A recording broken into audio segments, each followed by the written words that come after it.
Hey everybody. So today we're going to go over how to name and how to write formulas for binary ionic compounds.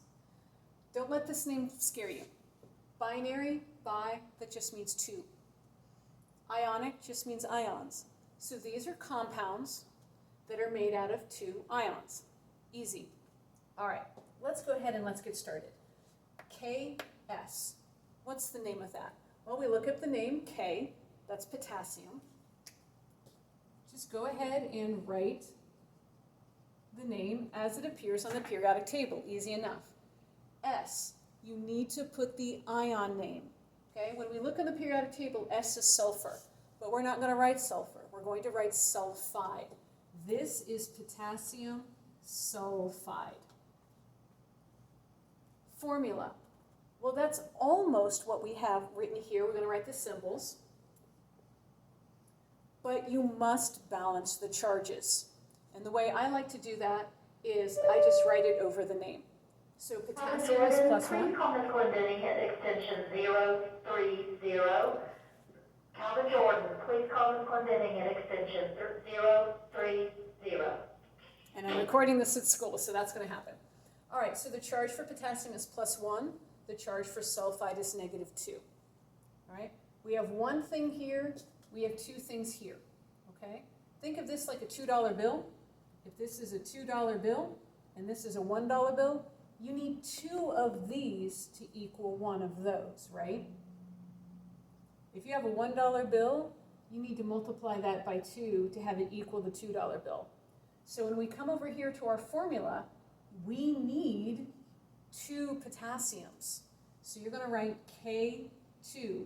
And it's a subscript. If it's on the computer, don't worry about it. Just put a 2 after the K. It will be good enough. But if you are writing this by hand on paper, make it a subscript for me.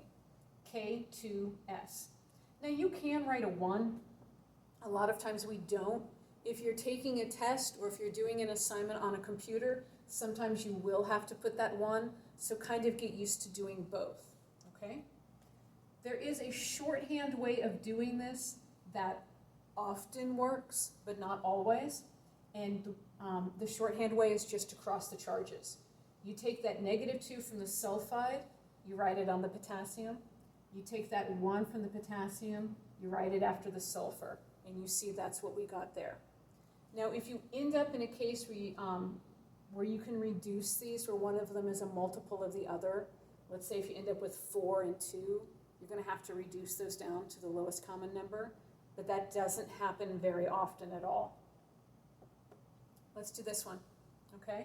We have Ca, we have Cl. So we're going to look up, if you don't know your element names yet, you should probably start kind of learning these, but you'll get it as we go along.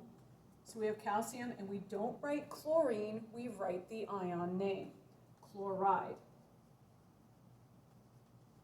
Are you noticing that we always write the positive cation first, and we always write the negative anion second?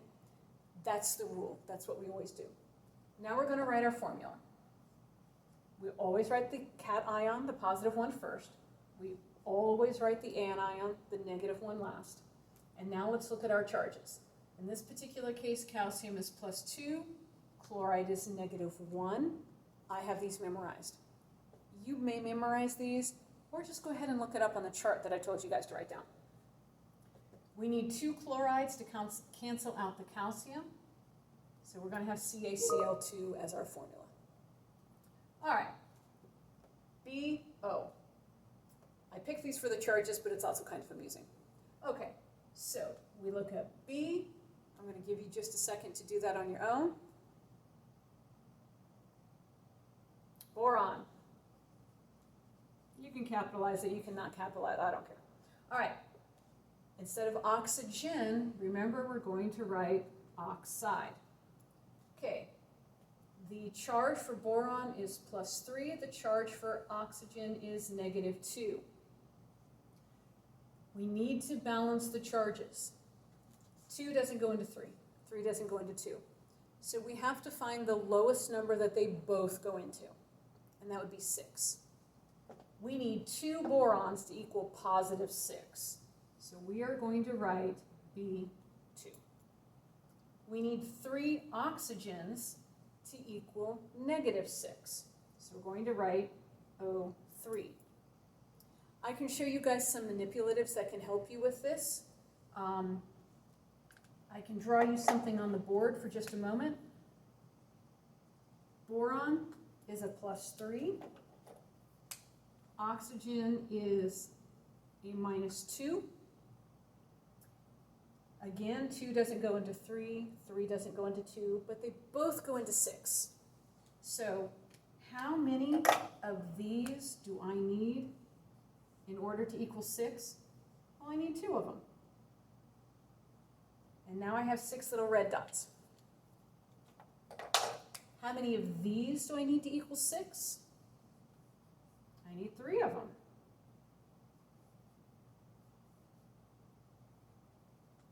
So boron, I have 2. Oxygen, I have 3. 1, 2, 3.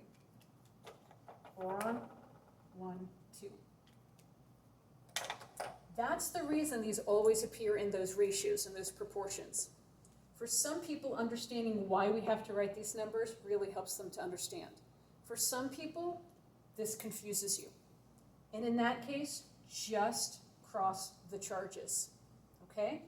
If this explanation confuses you, then go with what works. What works? You take the 2 and you put it here. You take the 3 and you put it here. Find the thing that works for you. Personally, this drives me crazy because you don't understand why you're doing it. You just memorize a trick. But hey, it is 2020. You do what you need to do. It's all good. I'm happy with you, okay? All right. Go ahead and write that back. NaN. Na is sodium. Interesting story behind that symbol. I'll have to get to you later on it. We don't write nitrogen, we write nitride. I have a bad habit of not hooking my R's the correct way. Sodium has a charge of +1. Nitride has a charge of -3. So our formula is Na3N. It takes 3 sodiums to cancel out that 1 nitrogen. All right, last one, Ag. Got to go into your transition metals for this one. That one's silver. And phosphide. Silver has a charge of +1. You have to look up the transition metals. Silver happens to always have a charge of +1. That's why I use it a lot. Phosphide has a charge of -3. So this is going to work out in the same ratio that we had for our silver nitride. We are going to have Ag3P.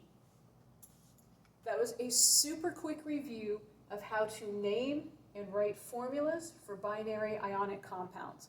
I hope that helps you. If you need any more help, please contact me on Remind or come to tutoring. Thank you so much.